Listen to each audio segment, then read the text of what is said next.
Charles Boyer, Dick Powell, David Niven,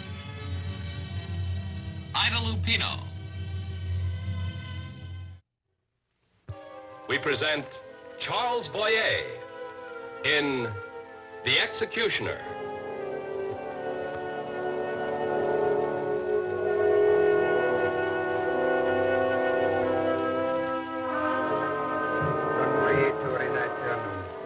Kyrie eleison, Christe eleison, Kyrie eleison, Pater Noster, et nomine Sanctus, Amen.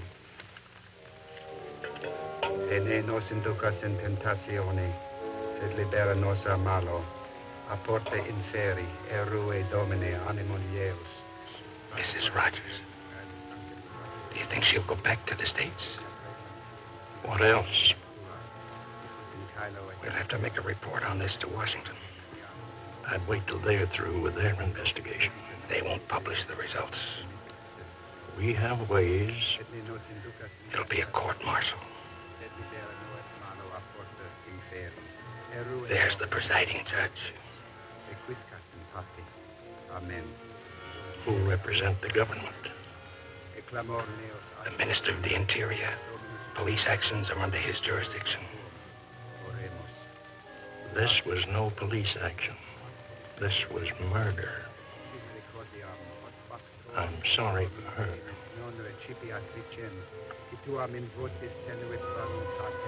I'll tell you something. The court-martial will prove nothing. There's that terrible major of police behind all this, Tenente. And he's here. Can you imagine such insolence? Tenente is a responsible man.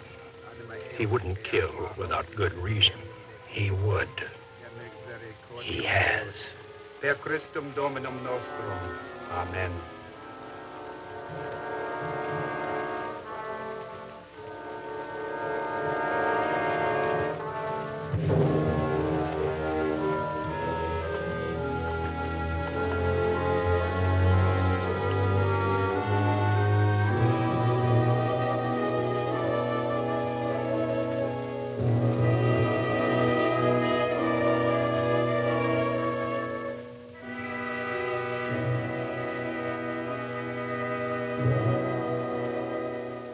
And you decided on your own initiative that the American Dr. Rogers was to be killed.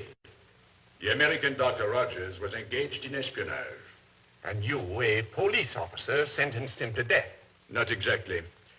To be specific, the decision was made by my chief, Colonel Morel. Colonel Morel, then, decided on his initiative. This is correct. And you acted on his orders. Exactly. You feel no guilt for what has occurred? None whatever. A kind of inevitable sorrow, perhaps.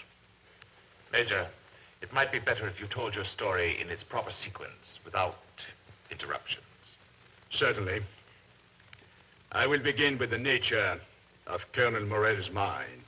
We are not interested in your psychological views, Major. Interruptions? Go on, Major. Thank you, Your Excellency.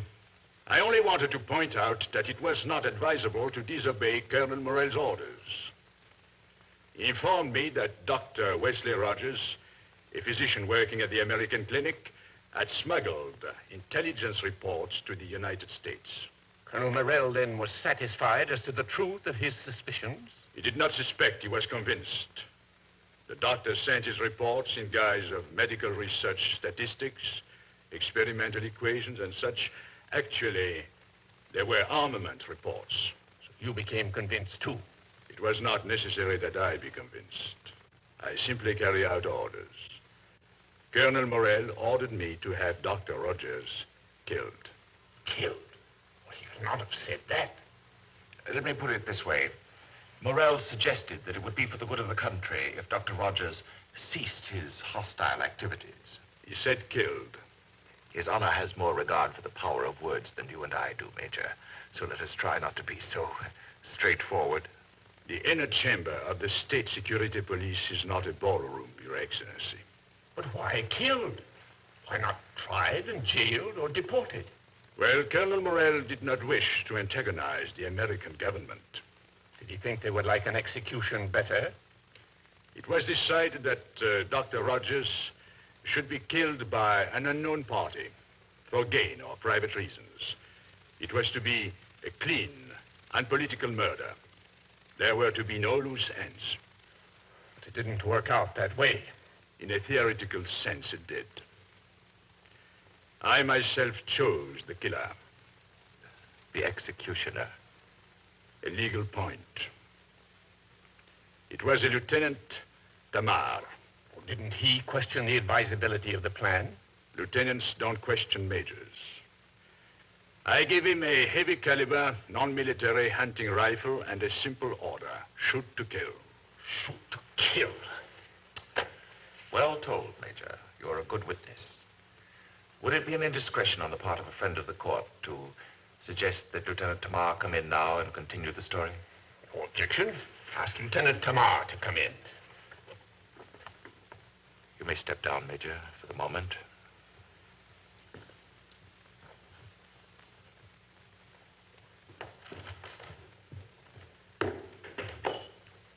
You are Lieutenant Tamar? Yes, Your Honor. We know the background to the story, so without any preliminaries, suppose you tell us your part in it. The Major. He called me to his office and told me to kill an American spy. How did you know he was a spy? I didn't. Major Tenente told me so. Did you ever meet Dr. Rogers? Yes. Did he look like a spy to you? Anyone may be a spy, whether they look like one or not. But it is a spy's business not to look like one. Back to your story, Lieutenant. On the 25th, Major Tenente asked me to come to his office. Ordered you, Lieutenant. I'm sorry, ordered me. I found him in his office.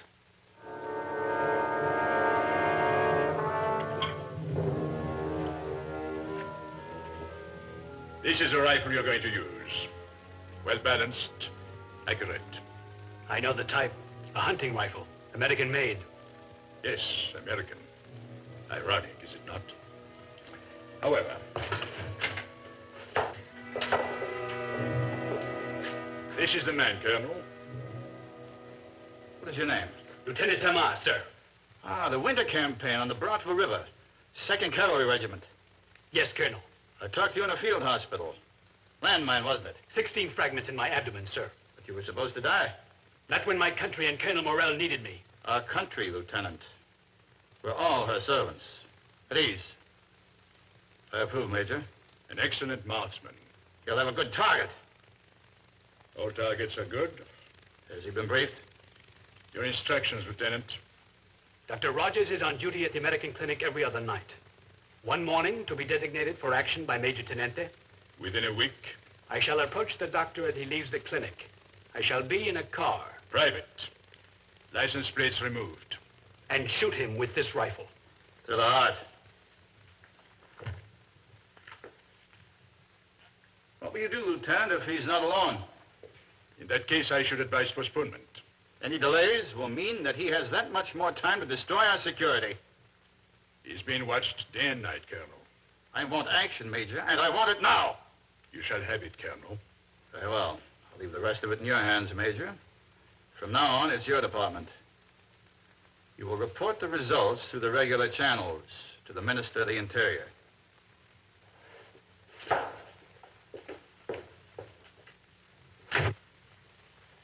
At ease. Sit down. That was a great moment for you. I could die for him. That shouldn't be very difficult. Has Dr. Rogers arrived? Send him in. I want to give you a chance to have a good look at your victim. There may be some traffic around the clinic, and it is imperative that you kill Dr. Rogers and not another doctor or a patient.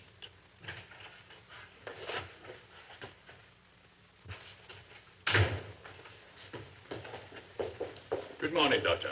Major? Would you sit down, please? Thank you. Now, where did I put it? You can skip my dossier, Major. You know it by heart. Here it is. Why did you ask me here? Illegal parking. We both know I don't have a car. Oh, yes, yes, of course. So stupid of me. Well, now that you're here, let us have a little chat. I've been at the clinic all night, Major. I'm very tired. It won't take long. You dislike this country. Is that a statement or a question? Both. All right, I do.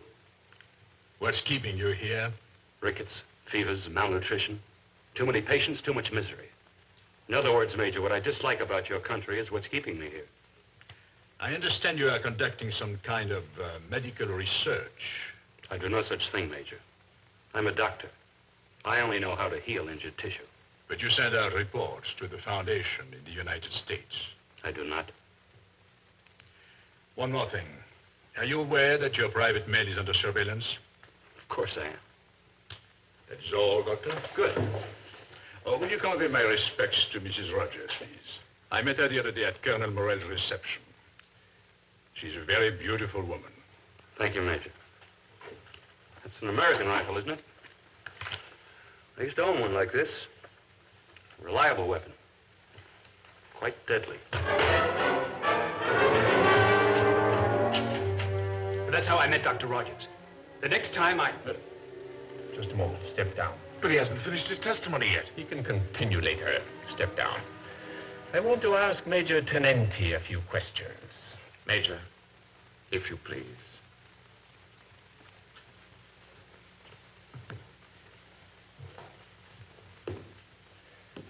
This is the first time I've heard that Dr. Rogers was to be killed when leaving the clinic some morning.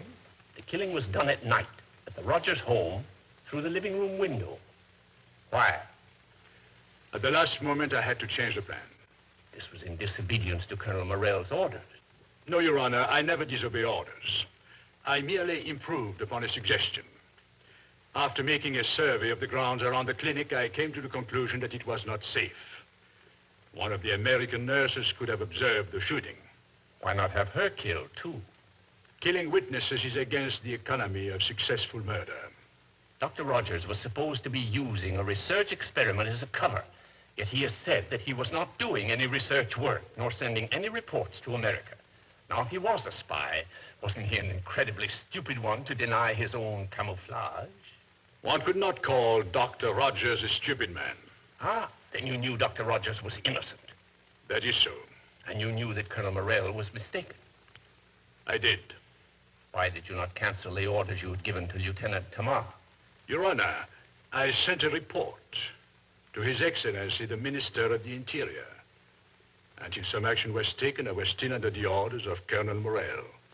Even if the death of an innocent man was involved? Exactly. I don't understand. I'm an old man. I just don't understand anything anymore. Let me explain, Your Honor.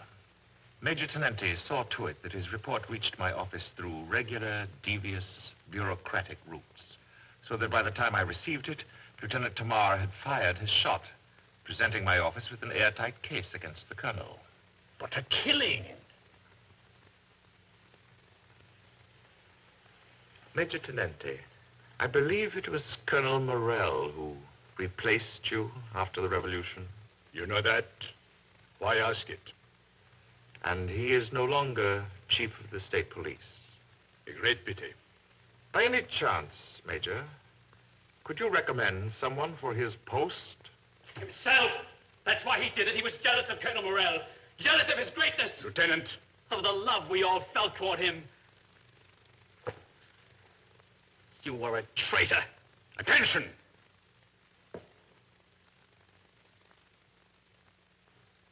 At ease. You are mistaken, Your Excellency. I do not aspire to Colonel Morell's position, and I do know you would never give it to me. Then why did you trap him? Because he was manipulating the police for personal reasons. For my country, I'm willing to kill. But I have only contempt for a man who will arrange a murder in order to carry on an intrigue. You see, Your Honor, I had known for a long time that our great hero was deeply involved with the wife of Dr. Rogers.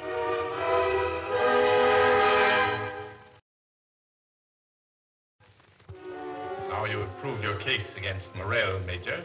There's still the killing. The killing and indeed the whole affair will still have to be explained to the American consul. There is no need to explain the killing. Let Morell's story stand. It was done by an unknown person for private reasons. The Americans are no fools. A culprit would be better. Much better. No, It was I who gave the order to the lieutenant. There will be no scapegoat. Perhaps you're right. You deserve some reward for your service, no matter how irregularly you performed it. However, Lieutenant, for the record, I would like you to complete your story. Please. You wanted his testimony. The boy is overwrought. You are still a witness, Major. Sit down.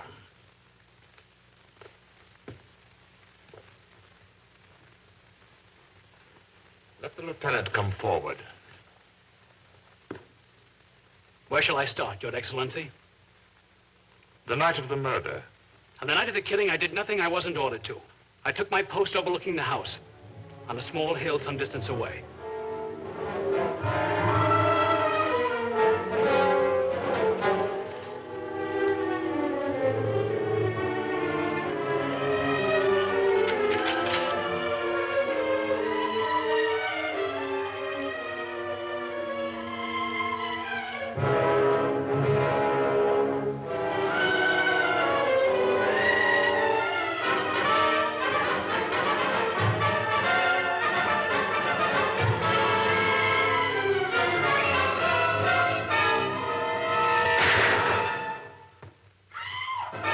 I went back to the car and returned to quarters. I was undressing when the police called. I was asked to return to the Rogers house. It was guarded by a few officers. The whole thing was very secretive and mysterious. I then saw Major Tenente.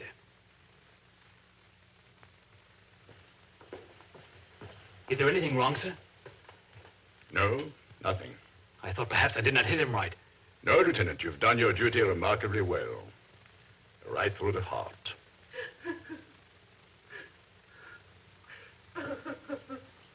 Mrs. Rogers, does it bother you?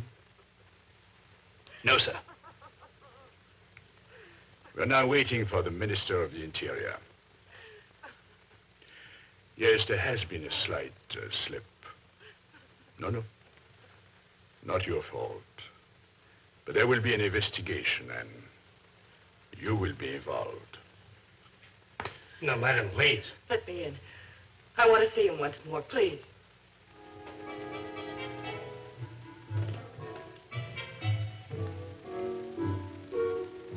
Madam, this is against police regulations. How dare you speak to me? I understand how you feel about this terrible tragedy. How could you? You're glad. This is your triumphant day. Now you are the great hero. Even if you had to murder a man to become one. You're in pain, madam. It distorts your judgment. I understand. Let me see him. Now, please, madam.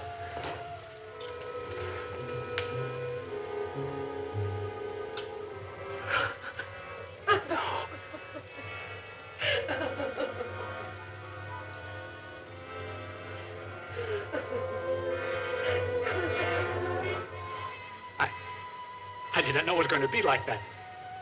I did not. I hope, Your Excellency, that you have enjoyed this emotional exhibition. That's enough, Lieutenant. If you want to be a man, always stand by what you've done. May the witness step down. You are excused, but not forgiven. There's only one witness left. You wish to hear him? I respectfully submit that he should be heard. Let the last witness come in.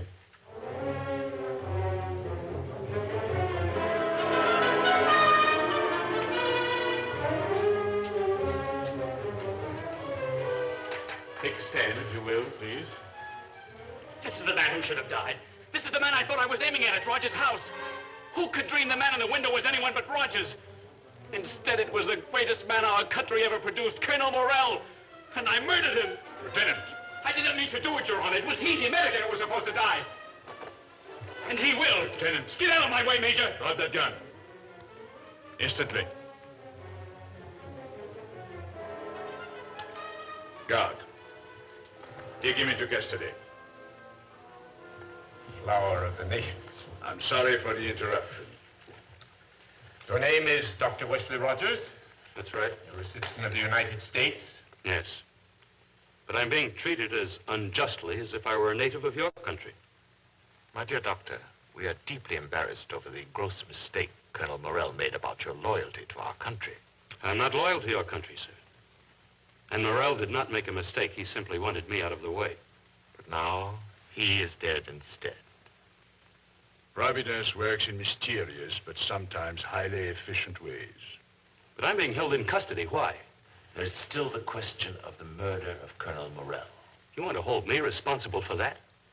But you know I didn't do it. Perhaps not. But you had a very good reason. So had the whole country. Major Tenente, just whom are you representing here? A strange, distorted sense of decency, sir, but I apologize. You had a special and personal reason to kill him, did you not? I did. And I would have killed him gladly, but I didn't. Your man killed him, thinking it was I. I heard him say that just now. And I can prove that that night I was working at my clinic. My dear doctor, we are not interested in facts. We are interested in appearances, how things will seem to the world at large. Like your suddenly being called back to duty at your clinic on your customary night off. They brought in a difficult case, so they called me in. Who called you? I can't say, but what does it matter? The whole staff can testify I was there. But they're your countrymen. You insinuating they'd lie? To us, savages? Yes. What do you want with me? Is this blackmail? Yes, Doctor. But I would say it represents a wise compromise. We want your cooperation, Doctor. How? We want you to leave the country. Do you think after what's happened I'd stay? There is a little more that we want from you. What is it? Complete silence. Forever. There's nothing for me to brag about. There's nothing for you to be ashamed of either. Will you promise? As a favor to you, yes. I promise. Court dismissed. Clever, my dear Major. You have been exonerated, and Morel is resting in peace. Very clever, my dear Major. His Excellency has a remarkable sense of humor. By the way, Major, somebody saw you after the funeral putting a rose on Morel's grave. It was a camellia. For such an out-and-out scoundrel. The man we buried died as a scoundrel. But once he was a hero. The flower was for the hero, Your Excellency. You know, Doctor, it's a shame you have to leave the country now. Perhaps it will be a better place to live in soon. Through treachery and bloodshed? Never. How else can you act in our time? Is it better to be pure and do nothing? Colonel Morel was a cruel, corrupt man. He was above the law. He had to be stopped. He's dead now. Could have been I. Yes. But fate decided otherwise. Fate and the voice that called me on the telephone that evening asked me to come over to the clinic. The voice of Providence. Your voice, Major. I recognized it. Thank you. Are you going to America, Doctor? Where else? At least I'll be among my own people. Still, it will be lonely. I know. One can be very lonely among one's own people.